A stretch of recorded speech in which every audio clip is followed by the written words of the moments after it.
Dear students, आज हामी चाहिँ लेसन 7 चाहिँ सुरु गर्न गइरहेका छौँ, जसमा रहेको छ सिम्पल इन्ट्रेस्ट है, जसले हामी नेपालीमा साधारण ब्याज भन्छौँ है। आज हामी साधारण ब्याजको बारेमा पढ्नेछौँ। त्योभन्दा पहिला चाहिँ तपाईहरूले चाहिँ मेरो कोर्स थारू च्यानललाई सब्सक्राइब गर्नुभएको छैन भने सब्सक्राइब गरिहाल्नु होला, किनभने मैले चाहिँ क्लास 8 का पुरा कोर्सलाई क्रमशः चाहिँ भागमा चाहिँ डिभाइड गरेर चाहिँ तपाईहरूलाई चाहिँ म भिडियो दिँदैछु, अपलोड गर्दैछु। तपाईहरूले चाहिँ भिडियोलाई अन्तसम्म हेर्नु होला। सिम्पल इन्ट्रेस्ट, जसलाई नेपालीमा के भन्छौँ? साधारण ब्याज।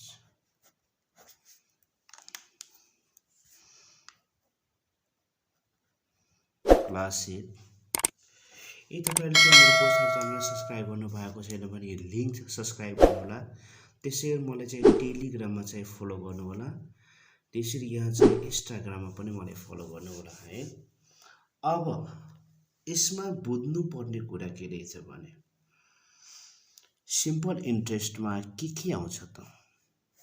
साधारण ब्याज, बेसिक कुराहरु, बेसिक कन्सेप्टमा जस्तै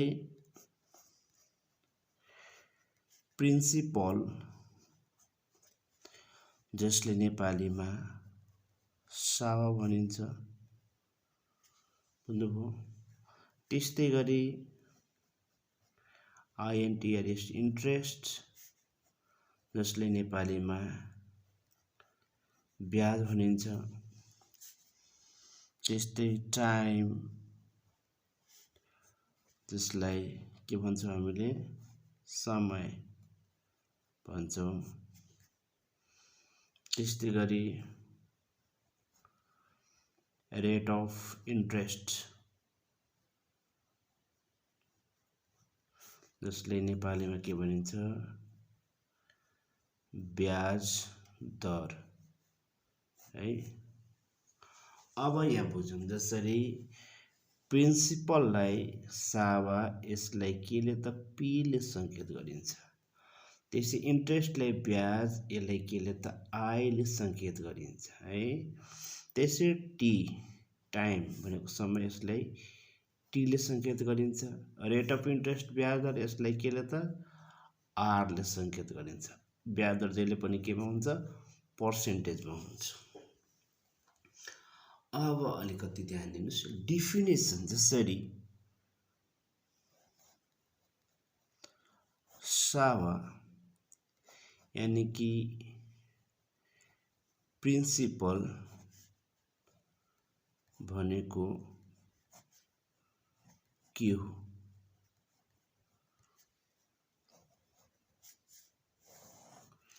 एकदम ध्यान दिएर बुझ्नु होला।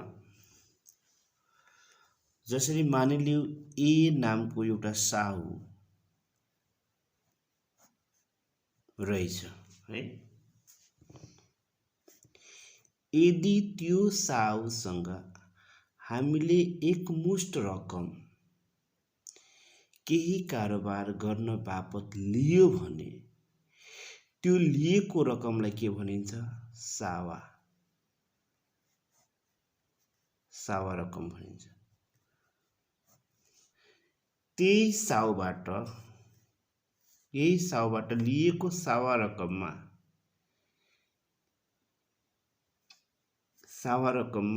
केही समयावधि, मानौ केही समयावधि 1 वर्ष वा 2 वर्ष पछि, जसलाई हामी टी भन्छौँ हैन,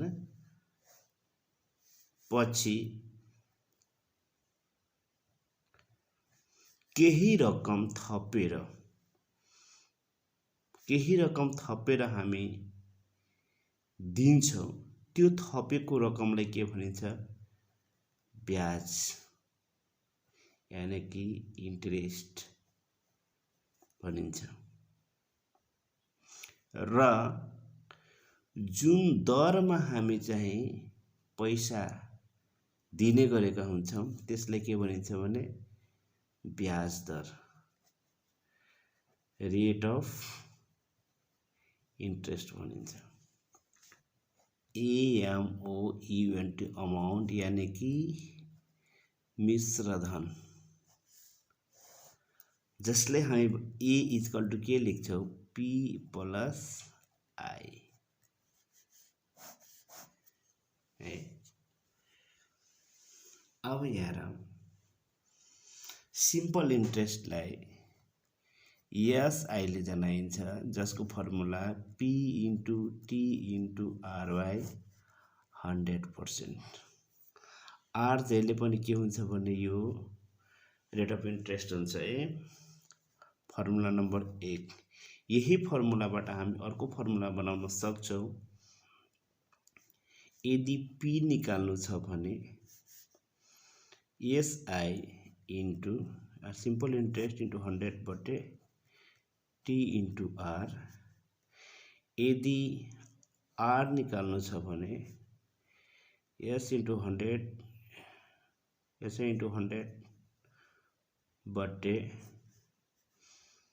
P इन्टु T है।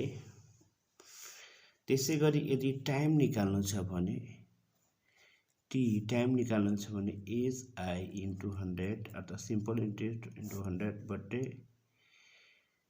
P into R%। यसरी चाहिँ हामी निकाल्न सक्छौँ। र यदि अमाउन्ट निकाल्नु छ भने P प्लस I।